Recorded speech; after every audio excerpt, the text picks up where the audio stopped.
glorifique e exalte o nome do Senhor nessa manhã. Glorifique e exalte o nome dEle.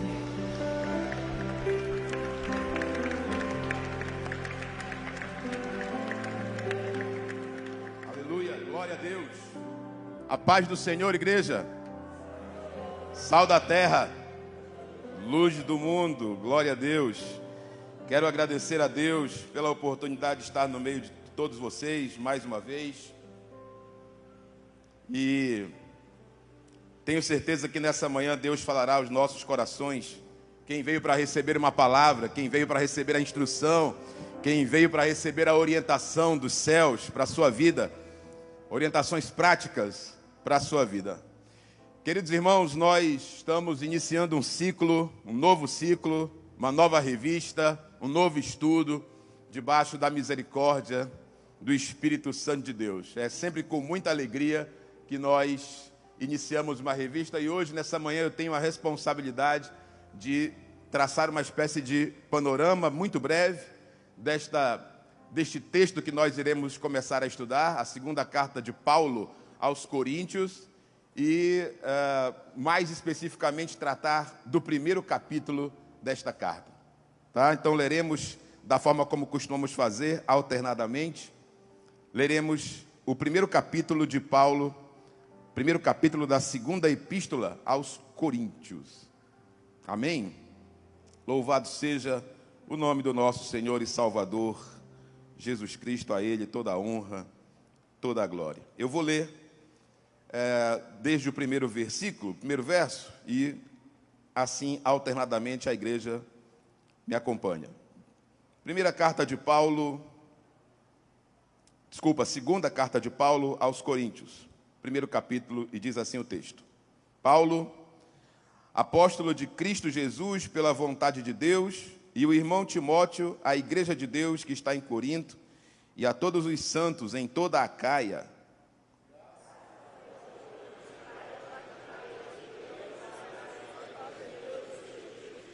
Bendito seja o Deus e Pai de nosso Senhor Jesus Cristo, o Pai de misericórdia e Deus de toda consolação.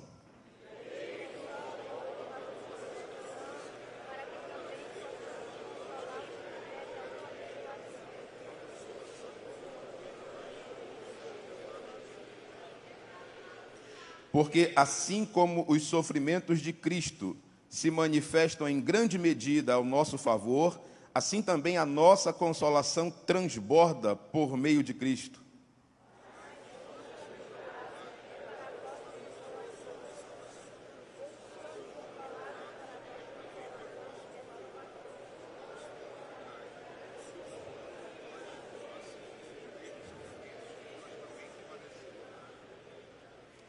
A nossa esperança a respeito de vós está firme, sabendo que, como sois participantes dos sofrimentos, assim o sereis da consolação.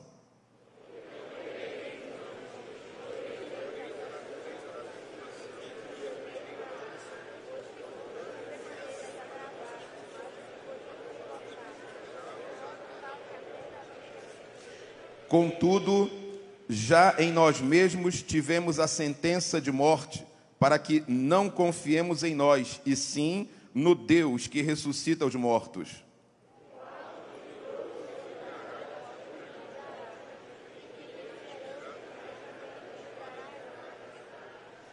Ajudando-nos também vós com as vossas orações a nosso favor, para que por muitos sejam dadas graças ao nosso respeito, pelo benefício que nos foi concedido por meio de muitos.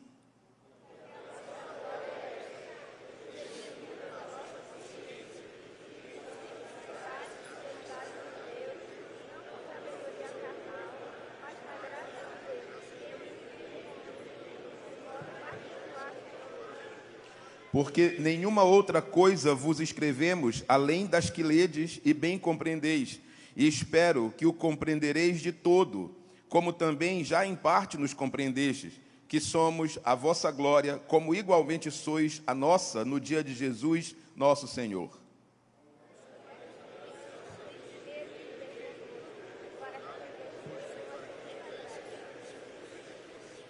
e por vosso intermédio passar a Macedônia, e da Macedônia voltar a encontrar-me convosco, e ser encaminhado por vós para a Judéia.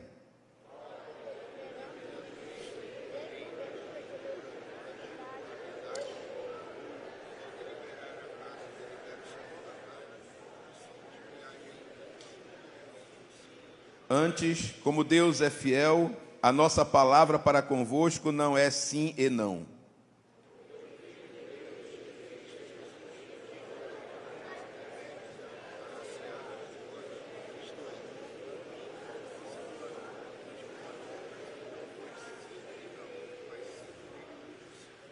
Porque quantas são as promessas de Deus, tantas tem nele o sim. Porquanto também por ele é o amém para a glória de Deus, por nosso intermédio.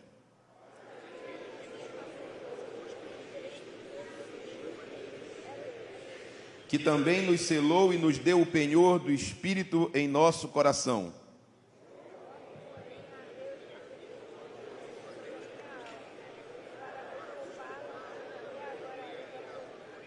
Todos juntos.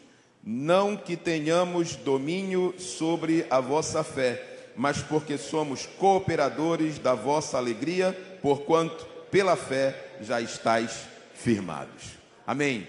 Tome o seu assento, mas conserve esse mesmo espírito, essa mesma atmosfera de adoração. Queridos, eu gostaria de dizer que hoje vou tentar aqui manter um tom mais professoral, digamos assim. Nós iniciaremos agora um texto relativamente denso, cheio de muita informação, cheio de muitos princípios bíblicos, né? Cheio de muitas verdades de Deus. Paulo escreve a segunda carta aos Coríntios e faz aqui talvez o seu texto mais subjetivo.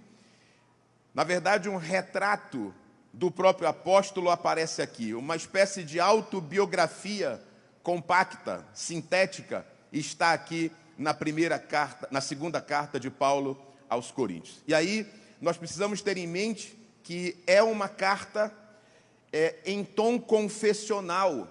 Paulo está escrevendo o texto muito a partir do que ele vive, do que ele experimenta naquele momento. É um momento difícil de relacionamento com a igreja em Corinto, sempre foi, né? São praticamente unânimes os estudiosos que dizem que sempre houve um relacionamento difícil. Os próprios textos, as epístolas mostram um relacionamento difícil daquela igreja com o seu pastor, e a dificuldade desse relacionamento é proporcional ao amor que Paulo dedicou àquele povo e àquela igreja ali constituída em Corinto. A ponto de alguns chegarem a fazer uma comparação, dizendo que Paulo tratou a igreja de Corinto sempre como os pais costumam tratar aquele filho que dá mais trabalho, que tem mais dificuldade de lidar com os comandos, que é mais desobediente, que é mais contestador e que, portanto, exige, demanda, né, um afeto, uma energia de amor maior, talvez, dos pais. Então, é com essa igreja que Paulo está tratando, no calor de profundas e dolorosas emoções que fazem com que à memória do apóstolo cheguem outras tantas vivências do que já aconteceu com ele em outros lugares fora de Corinto. Portanto, nós vamos entender que Paulo está escrevendo muito ao fluxo das suas emoções. Paulo está escrevendo muito a partir das suas dolorosas vivências. É um retrato pessoal. Como eu disse, é uma síntese autobiográfica, o que nos leva a compreender o porquê o texto de Paulo, nesta carta, oscila tanto, né? Por que o texto aborda diferentes assuntos sem que necessariamente haja uma sequência entre esses assuntos. É porque quem está escrevendo ali está escrevendo sob o forte impacto de suas próprias emoções e de suas memórias. Então ele escreve ora um tema, daqui a pouco ele pula para um outro, e assim nós teremos muito que estudar e cautelosamente ao longo desses próximos meses.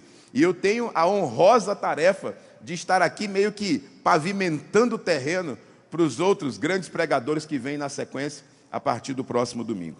Eu digo os outros grandes, me referindo aos meus irmãos. Então, eu tenho 3 propósitos nessa manhã. O primeiro deles é mostrar quem era Paulo.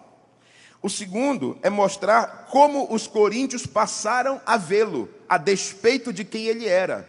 Porque muitas vezes uma coisa é o que somos, outra é o que as pessoas enxergam em nós. E está havendo essa espécie de delay, essa espécie de lapso, de intervalo entre o que Paulo é, o homem que ele é, o apóstolo que ele é, e a forma como a igreja em Corinto olhava para ele. E o meu terceiro ponto nessa manhã é mostrar quais as motivações de Paulo para escrever essa carta. Por que ele escreveu essa carta? Então vamos ao primeiro ponto. E o primeiro ponto é, para quem está atento, para quem realmente está aqui, né, compenetrado, o primeiro ponto é: quem é esse homem? Quem é esse homem? Quem é Paulo? Então vamos.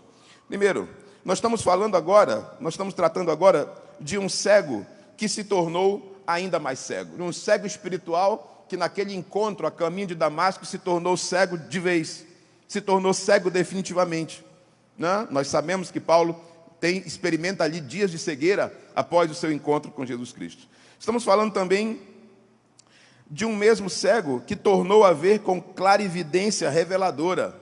Ora, ele fica cego em Atos 9:8, mas em Atos 9:20, o texto diz: ele entra em Damasco, ele não retorna, ele não regressa, ele vai para frente, ele segue adiante, entra em Damasco para anunciar uma única verdade: o Cristo, o Messias, o Salvador é aquele que foi crucificado. Ele apareceu para mim quando eu estava vindo para cá, ele falou comigo, ele me transformou. Então veja que é um homem de grandes vivências, é um homem de experiências poderosas. Primeiro, ele viu Jesus ressurreto, ele viu a luz de Cristo. Segundo, esse encontro transformou completamente a mente de Paulo. Veja, trata-se de um homem que é um prodígio de inteligência, que teve a sua mente reconfigurada. Romanos 12, verso 2. Né? Nós possamos aí experimentar, ele recomenda aos romanos, vocês possam experimentar uma metanoia, uma renovação da vossa mente, a fim de que vocês possam experimentar a boa e agradável vontade do Senhor. Perceba que ele está falando aos romanos, mas ele está falando também a si mesmo. É como se ele dissesse: quero que aconteça com vocês o que aconteceu comigo, que tive a minha mente renovada, né, para compreender a vontade de Deus. Estamos falando de um legalista ferrenho que se arrependeu das perseguições. Gálatas 1:3, ele diz assim: não, recordem, né?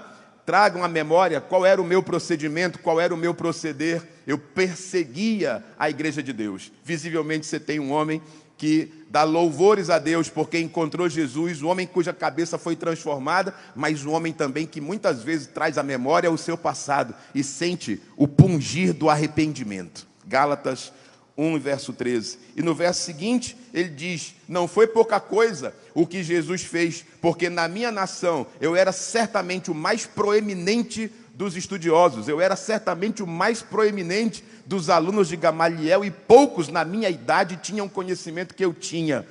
Ele está dizendo isso em Gálatas, 1º capítulo, verso 14. Significa dizer que Paulo está declarando o seguinte: apesar da minha grande erudição, apesar de ser o grande doutor, a minha mente era desse tamaninho, eu não contemplava espiritualmente, eu não discernia espiritualmente até que eu tive um encontro com Jesus. Esse é o homem que escreveu a segunda carta aos Coríntios. Então já se vê que é um homem de extremas vivências, né, de momentos de arrependimento, de momentos de reflexão, de momentos de autoanálise, e é com essa bagagem toda que ele escreve a segunda epístola aos Coríntios. Paulo é um homem que, num dado momento, almejou o reconhecimento de outros que ele outrora perseguia. Né? É o que nós vamos encontrar em Gálatas capítulo 2, 9. Ele feliz porque finalmente foi reconhecido por Cefas, que é Pedro, por João e por Tiago. Ele diz assim: Barnabé me levou a esses homens e eles me estenderam a destra, a mão direita da comunhão. Eu fui recebido, eu fui acolhido por aqueles que andaram com Cristo. Eu que era um perseguidor da igreja. Então perceba, eu só estou fazendo esse painel para você entender quem é que está escrevendo. Quem é que está escrevendo? Não é qualquer homem, não é qualquer indivíduo que tem uma experiência espiritual de superfície, mas é alguém profundo, que teve que baixar, né, que teve que descer do seu alto posto de ilustre rabino para ser um aprendiz e para ter que estender a mão a Pedro, um pescador que andou com Jesus. Vejam, e por aí segue, são muitas referências a Paulo, mas a gente precisa seguir, avançar. Portanto, vamos então, talvez aquela informação bibliográfica que mais interessa para esse capítulo que nós vamos estudar. Paulo, então, é um homem que arcou com todas as renúncias que o apostolado, que o discipulado exige. Foi o maior plantador de igrejas do cristianismo, foi um homem açoitado em várias ocasiões, tanto por gentios como por judeus, foi um náufrago, foi preso em Filipe, Paulo foi ameaçado de morte em Éfeso, Paulo foi picado por serpente em Malta, Paulo sofreu fome, frio, nudez. E essa biografia nos dá uma imagem muito nítida do que é o cristianismo, uma fé que exige renúncia, uma fé que exige compromisso, uma fé que não massageia egos, uma fé para homens e mulheres maduros dispostos a renunciar absolutamente a si mesmos, porque, sem dúvida nenhuma, o grande apóstolo do cristianismo nos dá esse exemplo. E aí vejam, Paulo, que em relação a Corinto, a cidade de Corinto foi duramente combatida, a ponto de ele pensar em abandonar a cidade. O livro de Atos, no capítulo 18, verso 10, Paulo diz assim: eu tive um sonho, Jesus se revelou para mim em sonho. Eu já não queria ficar em Corinto, porque a cidade era idólatra, a cidade era sensualizada, meus irmãos. A cidade era realmente pecaminosa. E Paulo olha assim o cenário catastrófico, ele é quase como um Jonas no Novo Testamento. Ele diz assim: não tem como, não vou, não dá para fazer nada aqui. Jesus aparece para ele em sonhos, está relatado em Atos 18, 10, e diz assim: você não vai, você fica, eu estarei contigo, você vai pregar, porque tem um povo meu aqui que eu preciso salvar. Então esse é o homem que escreve essa epístola. E agora vejamos, como é que os coríntios passam a ver esse homem? Eu tentei fazer um painel de quem ele é, com dados biográficos dele, mas como é que a igreja em Corinto via esse homem, ou como a igreja passou a ver esse homem? Veja, certamente muitos de nós, se não todos, teríamos uma grande expectativa se pudéssemos ouvir a pregação de Paulo, ele em pessoa aqui, falando, pregando, instruindo daquilo que o Espírito revela à igreja. Esse homem inteligentíssimo, um erudito, um homem de letras, conhecedor de leis, conhecedor de grande parte da filosofia grega, conhecedor profundo do judaísmo, da Torá. Imagina o que é ouvir a pregação desse homem, a erudição desse homem, a presença de espírito desse homem. Um homem, conforme ele diz em Gálatas capítulo 6, verso 17, um homem que trazia no próprio corpo as marcas do Senhor Jesus Cristo, de tão açoitado que ele foi, tanto por judeus como por gentios. Certamente muitos de nós teremos grande expectativa em ouvi-lo, mas não era assim que acontecia em Corinto. Os coríntios começaram a julgar Paulo, a entender Paulo como um alguém desqualificado para o ministério. Um alguém que não tinha condições ou preparo suficiente para o apostolado, para o ministério do apostolado. E por quê? Porque como Paulo falou, como Paulo escreveu, aliás, na primeira carta aos Coríntios, ele diz: quando eu estive no meio de vós, eu não preguei com sabedoria humana, mas com o poder do Espírito Santo. Então Paulo não estava interessado em fazer grandes palestras, Paulo não estava interessado em cativar multidões com uma retórica, como uma oratória sofisticada. Ele não está interessado nisso, ele está interessado em pregar a cruz de Cristo. Ele está interessado em pregar uma mensagem simples, numa linguagem simples, para um povo que estava começando a beber das fontes do Evangelho. E esse mesmo povo, que entendeu a mensagem graças à simplicidade de Paulo, começa a dizer: ele fala simples demais. Ele não tem a palavra da erudição, ele não tem a retórica, ele não tem a oratória, o sermão dele não é bonito. É quase um contrassenso, é quase uma contradição, porque as pessoas dizem assim: nós entendemos tudo, por isso que não é bom. Se ele falasse e nós não entendêssemos, aí nós aplaudiríamos, porque nós diríamos: ó, como ele é erudito. Então Paulo começa a ser apontado, criticado pelas qualidades que tem. Veja isso. As pessoas começam a dizer também que ele é relapso, que ele é negligente, que ele não chega a ser um indivíduo, um líder, um apóstolo rigoroso, severo, que ele não é aquele pastor mão de ferro, ele é muito complacente às vezes, o que o povo começa a entender como uma negligência, como um descuido. Então, por esses motivos elementares e falsos, elementares e falsos, o povo em Corinto começa a entender que Paulo não era chamado para o apostolado. Mas a grande questão que incomodava os irmãos em Corinto era: como é que um homem que se apresenta como apóstolo, e a palavra apóstolo significa o porta-voz, aquele que carrega uma mensagem, o mensageiro, como é que um homem que se apresenta como apóstolo de Jesus, como é que um homem que se apresenta como alguém capacitado e qualificado por Deus para trazer a mensagem do Evangelho ao mundo, como é que esse homem, por onde passa, apanha? Por onde passa, esse homem é açoitado. Por onde passa, esse homem é expulso de cidade. Por onde passa, esse homem é expulso de sinagogas. Por onde passa, esse homem tem que sair fugido, ou para não apanhar, ou para não ser preso. Um homem que já esteve em cadeia, um homem cuja ficha corrida, digamos assim, depõe contra ele. Como é que ele pode ser um apóstolo? Então, queridos, perceba que a igreja em Corinto está invertendo os valores. A igreja esperava uma fé triunfalista, em que um pastor fosse um homem eloquente, fosse um homem severo, fosse um homem rígido. A igreja não está preparada para um pastor amoroso, para um pastor cuidadoso. A igreja não está preparada para um pastor amigo, para um pastor irmão. Essa que é a grande verdade. E aí veja, a igreja não entendia que tudo aquilo que acontecia a Paulo, todas as tribulações, esse é o tema da nossa lição. A igreja não entendia que todas as imensas tribulações que esse homem viveu foi por amor ao Evangelho. E foi por fidelidade a Jesus Cristo.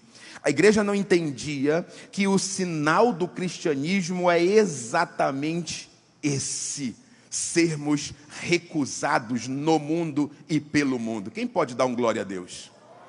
Porque é muito bom a gente dar glória a Deus quando nós somos aceitos, quando nós somos acolhidos, quando nós somos aplaudidos, quando tapetes se desenrolam para nós passarmos, quando as portas se abrem para nós atravessarmos. Mas é muito difícil manter a fidelidade ao Evangelho, manter a comunhão com Jesus Cristo, quando nós somos impedidos de entrar, quando nós somos impedidos de falar, quando nós somos impedidos de participar, quando nós somos colocados no final da fila.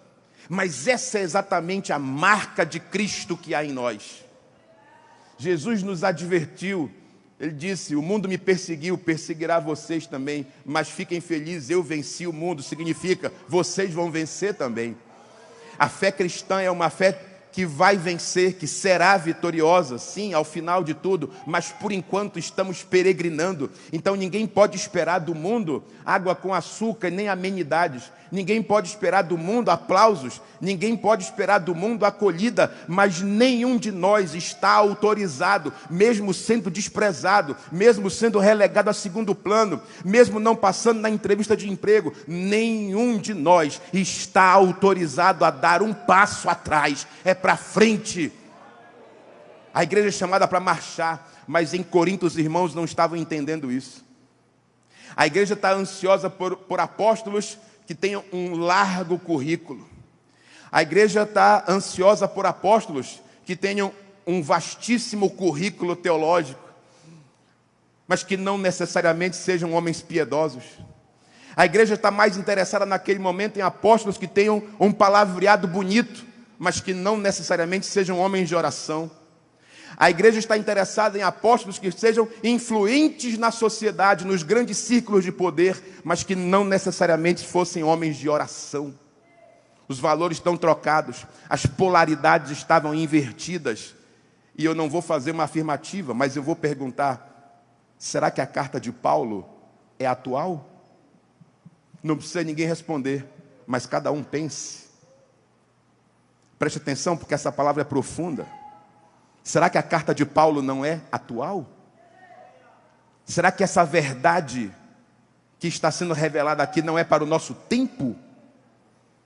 Será que não estamos esquecidos, ou talvez deixando em segundo plano, dos nossos melhores pastores? Os homens de piedade, os homens tementes a Deus, os homens fervorosos, os homens de oração, os homens de jejum, os homens que abandonaram tudo pelo amor ao púlpito, os homens que abandonaram tudo pelo amor à igreja. Aonde é que estão esses homens? Preste atenção, porque a igreja pode estar recebendo uma mensagem muito atual nessa manhã. E aí veja, o que está acontecendo em Corinto?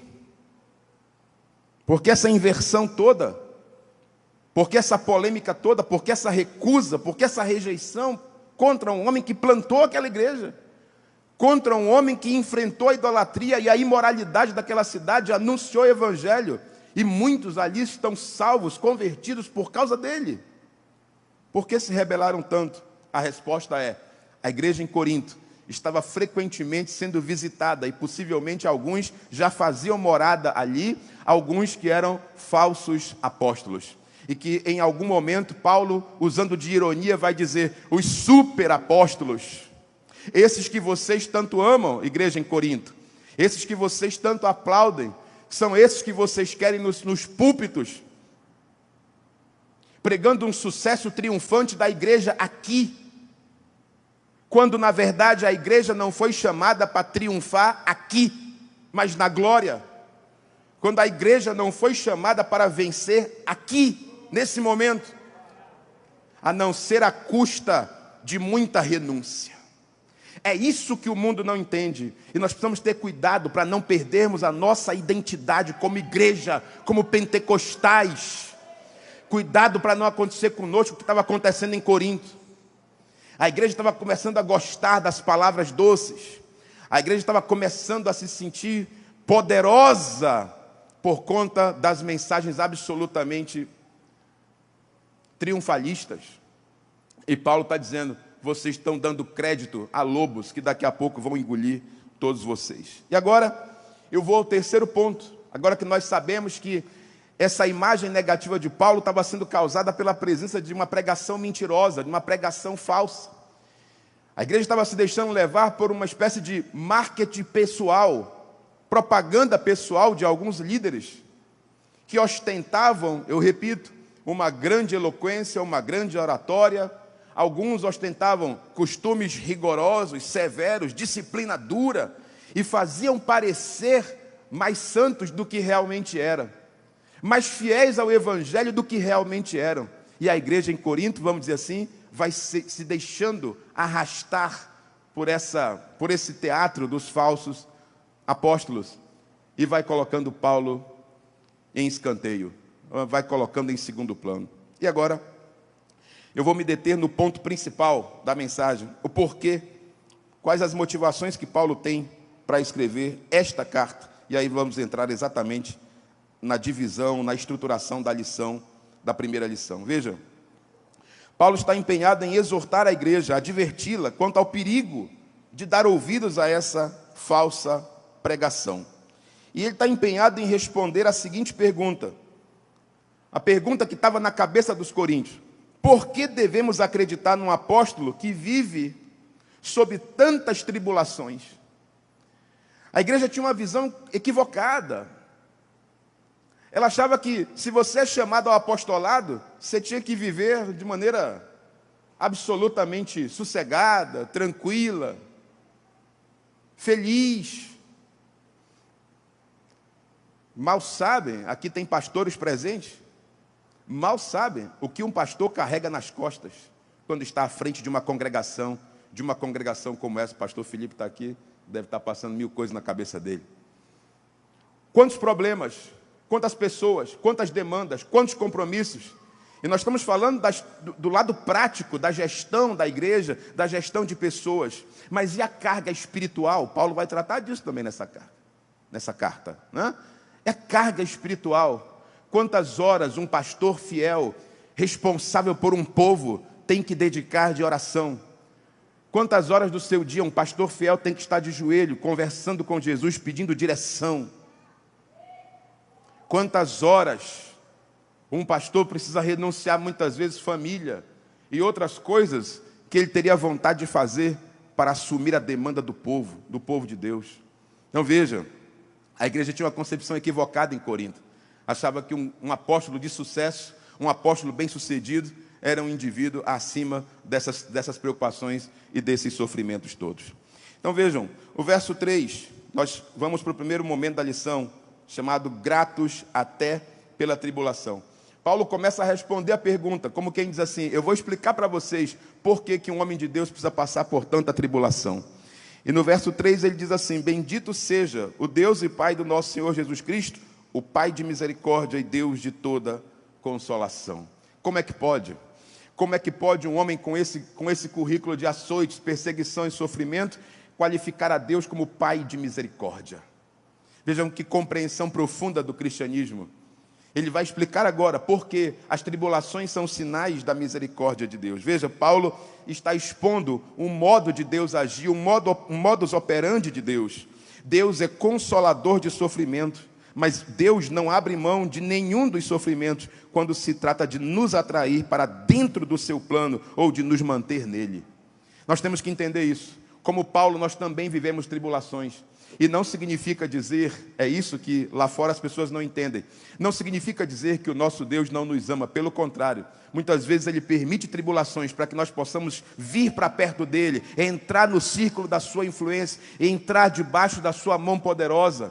Muitas vezes a tribulação são um mecanismo pedagógico de Deus para nos aproximar dEle.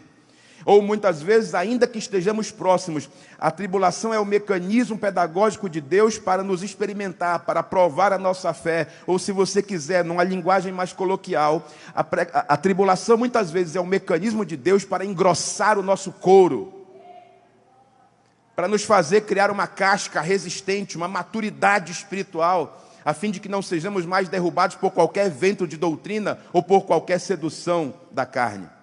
É por isso que as tribulações existem. E ainda, veja, a tribulação é expressão da misericórdia de um Deus que não deixa se perderem aqueles que o Espírito já convenceu do pecado. Quantos daqui, quantos de nós talvez em algum momento pensamos em parar, em desistir, mas aí vem a tribulação e nós começamos a querer parar e a desistir, não nos momentos em que nós estamos com dificuldade, mas nos melhores momentos. Quem já reparou isso? Nos nossos momentos mais difíceis, nós corremos para Deus. Mas quando está tudo bem, nós começamos a ser negligentes. Já não vou para o culto, já não oro tanto, já não preciso fazer tanto devocional. E aí você obriga Deus a apertar, porque Ele não quer te perder. Você obriga Deus a permitir uma tribulação, porque Ele não quer que você se perca. Porque aquele que já foi convencido pelo Espírito Santo do seu pecado, precisa se conservar na igreja. Então veja, Paulo está explicando, né? Ele vai explicar por que as tribulações são necessárias, e aí ele diz, ele entende, as tribulações não são um castigo para mim, pelo contrário, as tribulações são uma oportunidade para que eu me mantenha cada vez mais fiel e assim, atribulado, possa experimentar em mim mesmo a dor dos outros e possa consolar os irmãos, quando também em suas tribulações.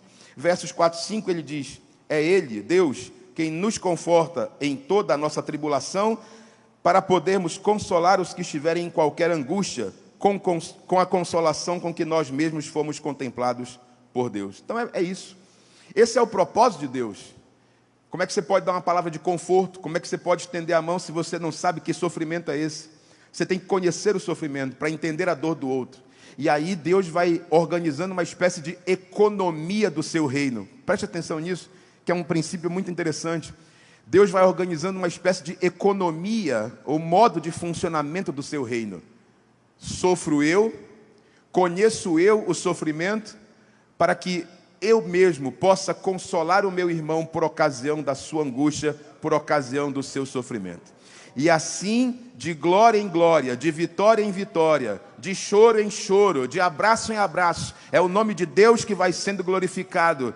E aí nós começamos a compreender, pela renovação das nossas consciências, que nenhum daqueles sofrimentos foi castigo, mas cada um daqueles sofrimentos foi providência, para que eu me tornasse mais maduro, para que eu me tornasse mais forte na fé, e para que eu não viesse a desamparar nenhum dos meus irmãos. É para isso que um pastor passa por tribulação. Como é que pode um pastor que não passa por tribulação consolar alguém, se ele é egocêntrico, se ele não sabe o que é sofrer, se ele não é capaz de chorar junto? É isso que Paulo está dizendo. Então veja, ele está justificando a sua biografia dizendo assim, eu vou explicar para vocês por que eu sou um verdadeiro apóstolo e eles não. As tribulações são um sinal evidente do meu apostolado. Eles não sofrem, isso é um sinal claro de que não são apóstolos, porque os homens de Deus realmente sofrem por amor à igreja. E será sempre assim. Bom, mais adiante, Paulo diz assim, nos versos 6 e 7, se nós somos atribulados, é para o vosso conforto e salvação.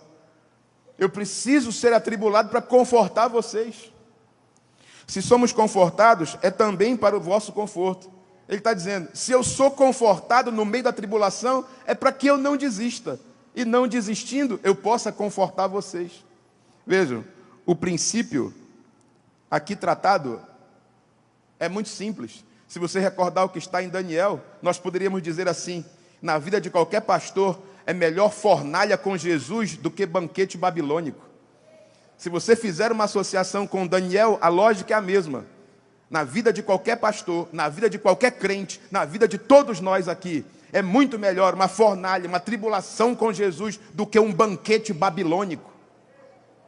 Por isso eu quero dizer nessa noite, você é chamado por Deus e as tribulações não anulam o chamado.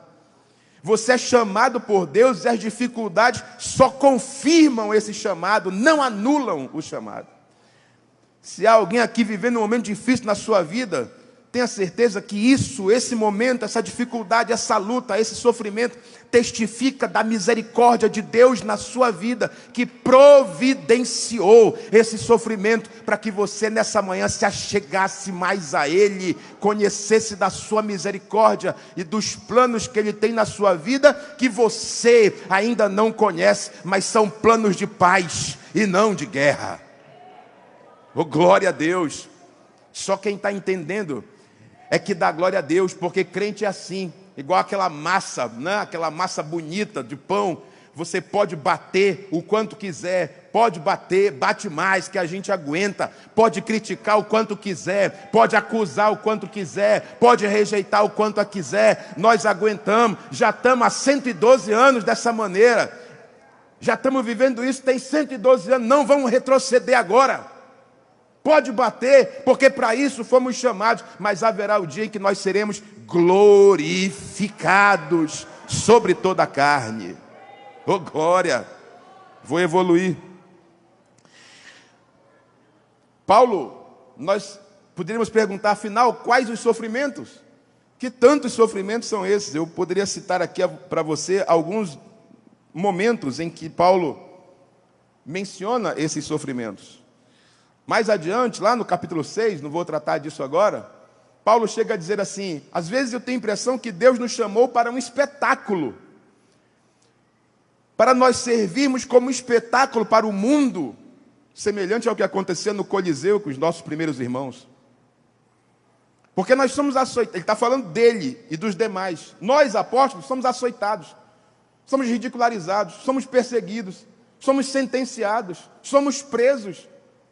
Nós somos jogados às feras do mundo. Parece o que acontece com o Coliseu. E ele diz, vejam, Paulo escrevendo do lugar mais fundo das suas emoções dolorosas. Ele está dizendo assim, nós somos tratados como lixo no mundo. Meus irmãos, está escrito. E hoje, se nós somos fiéis ao Evangelho, nós precisamos entender que não vai ser diferente. Mas o que foi que Jesus nos prometeu? Quando nos perseguissem, por causa do nome dele, nós devíamos exultar de alegria, porque grande é o nosso galardão no céu. É nessa toada, é nessa batida, é nessa pegada que nós devemos caminhar. Oh, glória!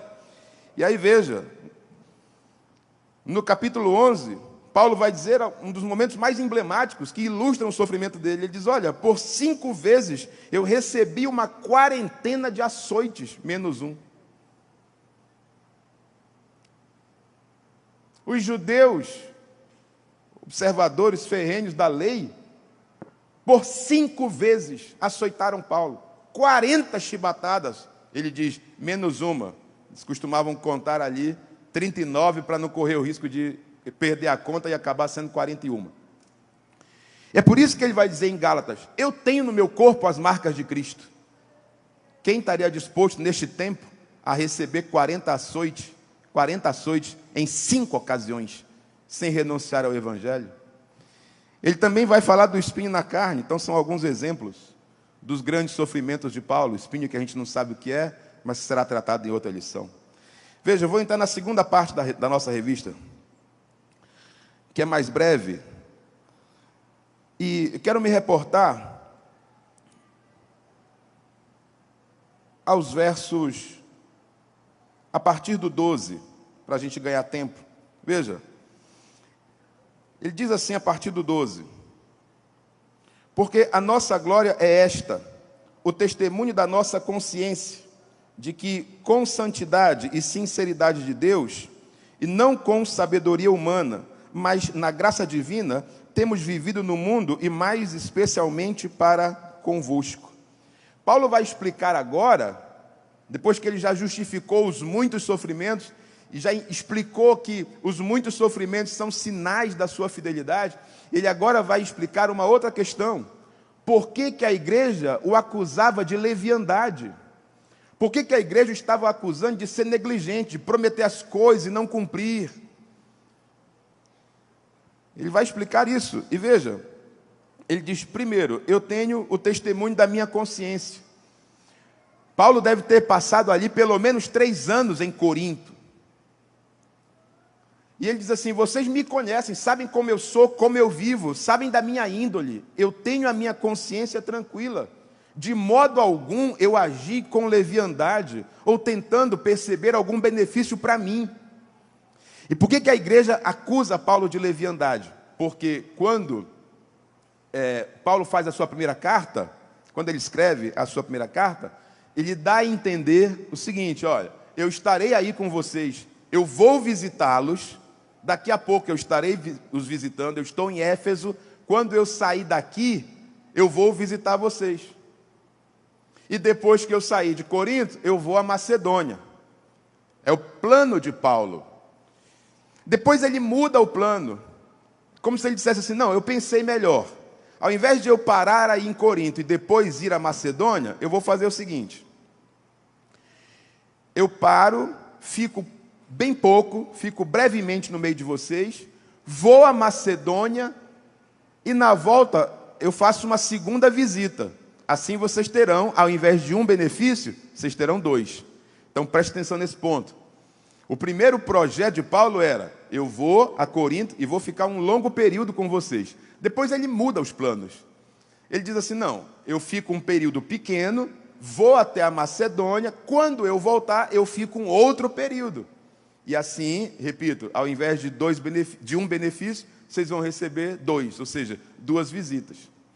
Mas acaba que Paulo não fez como prometeu. Ele não fez a segunda visita. Por quê? Porque quando ele vai a Corinto pela primeira vez, ele encontra a igreja já em pé de guerra com ele.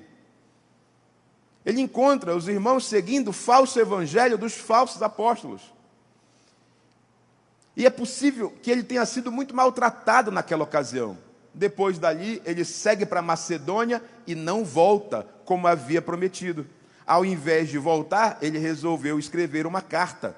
E foi uma carta dura, foi uma carta chamada severa, onde Paulo realmente assume um tom muito incisivo, de crítica, de disciplina realmente, em relação à igreja de Corinto. E aí a igreja, veja, como isso é atual. Os irmãos estavam desvirtuados, distantes da pregação original e genuína de Paulo, mas estavam apontando o dedo para ele. É ele que não presta, porque é ele que não cumpre os compromissos, ele que prometeu que ia voltar aqui, não voltou, ele que é irresponsável, e ele está dizendo, não. A partir do verso 12 ele está dizendo isso, não, eu não sou irresponsável, eu tenho o testemunho da minha consciência ao meu favor. E tem algo que ele diz aqui muito interessante, ele diz, agir sempre com santidade, sinceridade.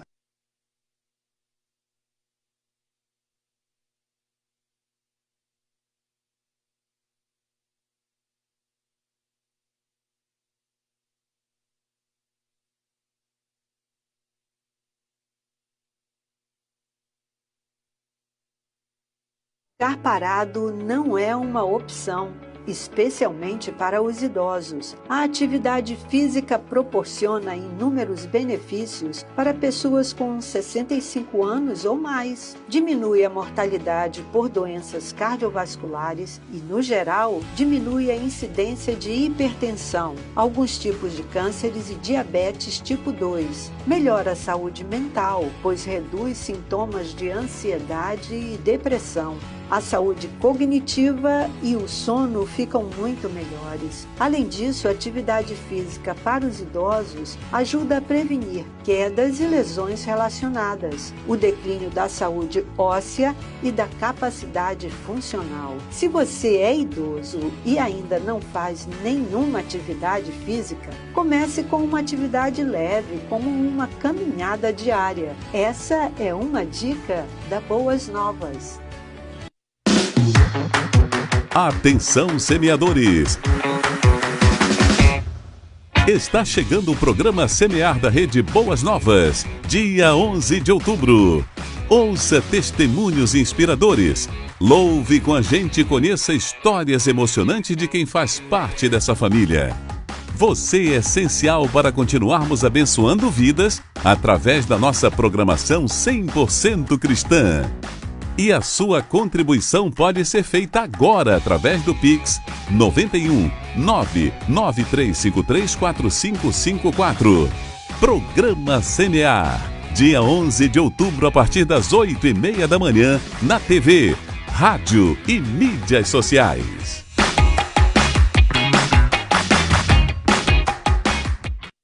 Contribuir para Boas Novas por meio do Pix é simples. Basta inserir o número do nosso celular, 91 99353 4554. Viu só? É fácil fazer um Pix para Boas Novas, 91 99353 4554. Alguém de vocês está sofrendo? Faça oração. Alguém está alegre? Cante louvores. Alguém de vocês está doente? Chame os presbíteros da igreja e estes façam oração sobre ele, ungindo-o com óleo em nome do Senhor. E a oração da fé salvará o enfermo, e o Senhor o levantará. E se houver cometido pecados, estes lhe serão perdoados. Portanto, confessem os seus pecados uns aos outros e orem uns pelos outros, para que vocês sejam curados. Muito pode por sua eficácia a súplica do justo. Tiago, capítulo 5, versos 13 a 16. Contribuindo através de uma simples transferência bancária. A Boas Novas segue firme transmitindo Jesus a milhares de pessoas. Faça sua transferência. Bradesco, agência 1505, conta corrente 110, dígito 4. Siga essas dicas para ter uma... Jogar no inferno, não é isso que significa. O que significa é, deixa ele ser maltratado. Igual a lógica do filho pródigo. Quer ir, irmão? Vai. Quando o bicho pegar lá fora, você volta, que a gente vai estar aqui de braço aberto para te receber. Mas não dá para permitir o pecado, a imoralidade, a depravação dentro da igreja.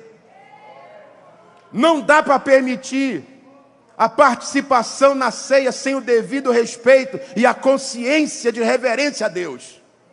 Isso é que não dá para permitir à custa de adaptar as coisas para satisfazer A, B ou C. É isso que Paulo está dizendo, por isso que vocês estão revoltados comigo.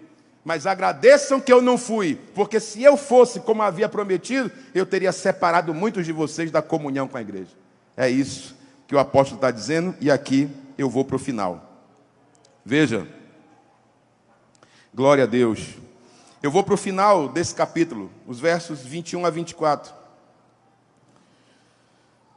Diz assim o apóstolo: eu, porém, por minha vida, tomo a Deus por testemunha, de que para vos poupar, não tornei ainda a Corinto, foi o que acabamos de tratar. Não que tenhamos domínio sobre a vossa fé, mas porque somos cooperadores da vossa alegria. Então Paulo está dizendo, eu preferi não ir, e encontrar vocês talvez num outro momento. Por isso que lá adiante nessa carta, Paulo exulta de alegria, porque depois que ele manda uma carta disciplinando a igreja, ele envia Tito. E quando Tito volta, trazendo notícias, diz assim, Paulo, a carta deu certo, o povo se arrependeu, e estão dizendo até que estão com saudade de você.